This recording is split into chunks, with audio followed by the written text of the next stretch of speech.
Hi there, welcome to another video from the Vickers MG Collection and Research Association.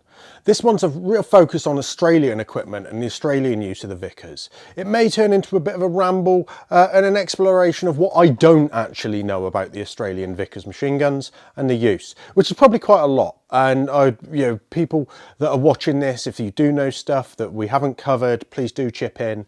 Please do come and have those conversations with us, because it's a really important part of the use of the Vickers machine gun, and it's a really important part, therefore, of what we should be covering here at the Vickers MG Collection and Research Association. One of the things that I want to try and get across on this special video, really, it doesn't fit into our themes, is that the Vickers and the history with the Australian Vickers is strong throughout its service history. So many of the Vickers machine guns that are in collectors' hands at the moment have come through Australian routes, part of the reserve stocks that were sold off in the late 1980s, early 1990s. We've currently have 4 of those guns in the collection. Our firing guns are new made off of Australian chassis, off of the breech casing and everything that is Australian. And we've got guns that represent some of the earliest, so the lowest 1,000 right up to the last 100 being made in B2296, so which is the tank converted gun that you may have seen on our special video. We've had a number of Australian guns pass through the collection in the past as well, when we were still sort of letting some stuff escape, regretfully in some cases. So B1916 was the first machine gun that I had 26 years ago, age 12, and I'd really love to have that back in the collection somehow. It's a bit of a history of the collection in itself, more than just the history of the Vickers machine gun. And let's say many of the accessories and everything that we have are Australian, and much of our research is Australian. So this video coming out publicly on Anzac Day is a sort of tribute to the Australian machine gunners, those that used it, and the New Zealanders, of course, that were part of the Australian New Zealand Army Corps. So it's really important that although we've got these Australian guns, these Australian made items, that New Zealanders clearly used the Vickers machine gun as well, and they were actually supplied from the small arms factory at Lithgow during the Second World War, because why send stuff all the way from the Crayford Works in Kent when you've got a works there in New South Wales producing stuff as well. So New Zealanders were able to use that, and some of the reference material, some of the archive material that we've got covers. I've picked out some of the books off the shelves here, so we've got some stuff covering Australian units, 6th Machine Gun Battalion history there of the Australian Imperial Force, Muzzle Blast 2nd Machine Gun Battalion. Many of you will be aware of Ian Skennerton and his work, and this is his work on Australian machine guns. Not so commonly found, particularly in the UK, this histories of the Lithgow Small Arms Factory, so now a Thales owned facility and still producing small arms to this day. So the last surviving Vickers machine gun factory that's still in use. Then we've got with the machine gunners in France and Palestine, which is the history of the New Zealand Machine Gun Corps. The Australians in the Great War did have their machine guns separate in the British style, but they didn't have an Australian machine gun corps with insignia and everything in the same way. So they had the cross machine guns, but the New Zealanders stuck the NZ underneath that, so it's really obviously the New Zealand Machine Gun Corps. Other books, so history of 2nd, 3rd Australian Machine Gun Battalion, Amateur Soldier, which is one of the personnel accounts linked to, I think, 2nd, 3rd. Is it John Belair as well? It is, isn't it? Yeah, so it's John Belair who wrote the battalion history, but also his own personnel account. And then Long Carry, which, if I remember rightly, is the 2nd Machine Gun Battalion. So they do follow that divisional machine gun battalion pattern in the Second World War by consolidating machine gun assets, but they also keep their machine guns in their platoons as well. The New Zealanders keep their Vickers machine guns in a machine gun battalion, 27th Machine Gun Battalion, but also the motor battalion of the 2nd New Zealand Division, the 22nd Battalion, motor battalion of New Zealanders, also has a machine gun platoon as well, and they're one of the quite famous photos that's been studied. So yeah, so some really interesting history. You know, I've been privileged enough to go to Lithgow Small Arms Factory while I was over in Australia a few years ago. I'd recommend it to anybody. You know, 2.5 hours drive out of Sydney is worth it for the day. You know, the Australians also produce their local pattern carriers as well, which is something we certainly don't see over here in the UK. So the information on those is great. And I suppose I've just got this stack of books out here really to demonstrate that we do have that wider focus, and it's really important for us to do, because there's a few things that I do talk about in videos. The Australian ingenuity, and you've perhaps seen the Australian, you know, aiming lamp that fits onto the bayonet there. You know, the wires and everything sort of fit in there, and there's the pouch that supports all that that can be worn on the 37 pattern equipment. You know, interesting to see there. You've then got the cradle that supports the 2-gallon can, so the condenser, so you can actually carry it on the 37 pattern webbing as well. And you know, if you need extra oil because you're fighting in tropical climates and your oil runs out, then what you do is you convert a water bottle to fit the brush of from the cross piece of a Vickers machine gun, and that will carry, you know, 2 pints of water, 2 pints of oil, 2 pints of oil rather than a half-pint can. So great to see that. What other things? They use the short liner. They don't change over to a taller liner, which means you can carry 4 of those in the in a large pack rather than just 2. If you need to carry 4,000 rounds. The Australians seem to have stuck with Mark 7 ammunition throughout rather than going to the Mark 8Z. So they continue to use the number 8 bout box and the strip type bout. And all of their dial sights and equipment are graduated for 2,800 yards rather than the 3,007. Rather than the 4,500 yards for the Mark 8Z.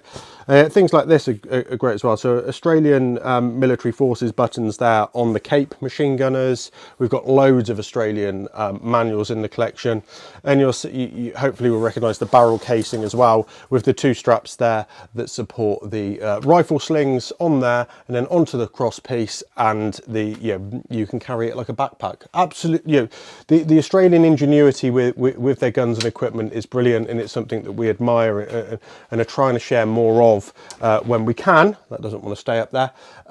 You'll notice that, you know, some parts missing on this gun, I'm sure, and on our T-series gun as well, so that Mark 21 converted to a Mark 1, because these are donor parts for our firing guns that are in the cabinets at the moment.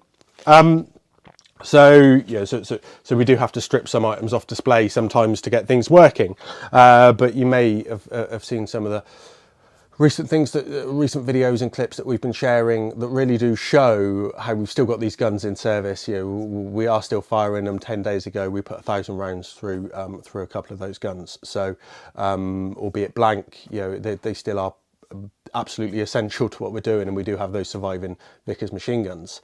What else can I tell you while I'm stood here? Probably very little, so let's see what what other subjects we can cover. So it wasn't just the guns that were made in Australia. We also have these RT marked tripod, which is for Randwick tramways. And if any of you been through Sydney from the airport into the city, you'll drive through or past the suburb that's Randwick. And the tramways there, the railway works, were producing these tripods. They sort of get quite high numbers. This is a 1942 dated example. This notch is typically Australian as well, so it's for the belt box carrier that folds down, which is a great little item. As we've said, we don't have one of those in the collection. We'd like to source one, so please do get in touch if you have one spare. But yeah, Randwick Tramway is a typical example of an Australian manufacturer for some of the accessories. And the tripod that we've got on this gun is MA, made in Australia, 1940, a little bit earlier dated there. So, I can't quite, I think these were Lithgow made in the factory before they were outsourced or alongside the work that Randwick Tramways were doing. One of the, the ammunition boxes that survive, many of those in collectors' hands are dated 1942 or 1945. I think this is a 1942 example, with the paint intact there, and this one hasn't got the manufacturer's mark on this end. turn it round. Now, there we go. It's dated on that end, but it's manufactured by RPL and 1942 on that end there as well. You see 1945, and it's believed that was the last sort of batch of number 8 belt boxes to be made. I've never seen anything later than that. So that's absolutely super. You then have the Australian tabbed ammunition belts. It's tab strip type, which you can't. Can you see it on there? Yes, this one is a car manufacturer, CARR. On there, 1943 dated. Trying to find 250. Trying to see the 303. Quite often you see these as Dunlop from Melbourne, so let's try and find one of those. We didn't have to look far, so there we go. Dunlop, 250 rounds, and on the reverse you've got eyelets from Melbourne, 1943 dated. Notice this typical green tone that the Australian ammunition belts have. That shows that they were tropicalised, so they've been rot proofed, so that they won't disintegrate when they're still being used in those tropical areas. Looking at the dial sights, a quick direct comparison we've got here. We've got the Australian one with a JWH, and it's actually marked up. You probably can't see it, but you've got the sight dial MG Mark II star, and then in brackets OST for Australian, and we've got the serial number there. It's JWH manufactured, and it's number 42. We also have number 40. Sorry, we also have number 15 in the collection as well. So nice early numbers. But on the range dial, as I said, these were only sighted up to 2,800 yards, as opposed to the British, which has got a JWH cover on there, actually, an Australian part. But the sight dial Mark III, MG Mark III, made for Mark 8Z ammunition, and that is calibrated all the way up to 4,500 yards. So you're able to use that Mark 8Z ammunition to much greater effect than and you've got different trajectories there for the guns, for the ammunition type, so they'll provide a different angle of shots. It's one of those things that the Australians carried on doing. They still taught indirect fire in the same way, just not out to the same distances. And here's a Mark II clinometer case for the Second World War, and you can see the DD, Department of Defence stamping with the inspector's mark there, and then some other ordnance acceptance marks. Case clinometer Vickers 303, machine gun Mark II, so JCS 1944, all embossed there. The clinometers on display, but this is perhaps typical of the equipment and the quality of equipment that we're still seeing on the collector's market from Australia. So a lot of this stuff has survived really well, partly because it remained in service for longer, and therefore was in stores, and in certainly reserve stores and reserve service for much longer, so it was looked after rather than appearing on a collector's market where it's sat in a stuffy shed, perhaps a stuffy shed such as this one. So we try and keep these things as looked after as possible.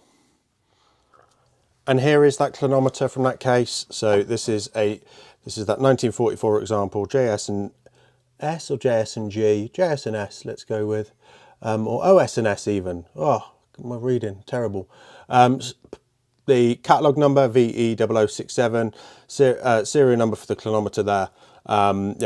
This is exactly the same as the British clinometer, so they were merely replicating the work that exists for that. Exactly the same as let's say that one next to it, which is the Mark I, which only differs in that it's screwed onto the base rather than the dovetail there. Those that are familiar with our videos will have seen our many sort of videos about the 0.5-inch Vickers, and will know that the Australians use this as well on their Mark VI light tanks, and therefore the ammunition boxes and everything are relevant to them. They didn't produce the 0.5-inch though; those were supplied from the UK, from the War Office supplies, but they did use them in their vehicles, and perhaps a little bit longer than the British. They also used the Royal Australian Air Force and the Royal New Zealand Air Force would have been familiar with the Vickers K gun too, and clearly both used the Bren light machine gun, which were also made at Lithgow at the Small Arms factory there. From the Mark 1M variant, which is just marked up as a Mark 1 in from the Australian productions rather than the M of the British examples. If you're familiar as well, you'll be aware that we'd really like to get one of these 0.5 inches firing, so please do support us on Patreon and become a supporter of the association so that we can invest that money into producing more videos and producing, you know, let's say a pretty unique or certainly very rare example of a firing 0.5 inch Vickers MG. So we also have a range of Insignia in the collection, and it's often something we get a little bit I don't know, berated for some of the quality of our Insignia, but it must be remembered that we're not an Insignia collection. We just happen to have quite a lot of it that's associated with the Vickers MG. So along the top here we have the New Zealand Expeditionary Force and New Zealand Machine Gun Corps Insignia, which is super. You know, say these NZ badges that really just tell us about it. NZ MGC there, obviously, know what that is. And then we have the MG in the Ferns as well, which is again a really nice example of some regionalisation for their machine gun specialisms, something which the Australians did as well. So you know, laurel, the wreaths there, and you know, I'm not aware. People are very happy. You know, I'm very happy to be contradicted or corrected on this. I'm not aware there was any specific machine gun cap badge for the Australians. So the Australian Commonwealth Military Forces cap badge is what we'd see. But along the bottom here, we do have some of the cloth insignia. So the 2nd 1st, 2nd 2nd, 2nd 3rd, and 2nd 4th machine gun battalions of the Australian Imperial Forces. So you know, a nice sort of range of collection insignia in the collection that does just again tell that difference between how they were using it, or gives us an opportunity to talk about the Australians and the New Zealanders as part of Anzac Day as well. So hopefully you've enjoyed that sort of run through of equipment and relationship that we've got to the Australians and New Zealanders through the Vickers MG Collection and Research Association. Please do comment, please do subscribe, please do become patrons as well. You'll see us be able to expand this information, expand this knowledge. We've got some great ideas of what to do with this stuff. So yeah, please support us in doing that. Thank you for watching. Please remember to like and share the video and subscribe to the channel. Please support us on Patreon if you're able to, and let us know of anything you'd like to see in the future. I look forward to hearing from you.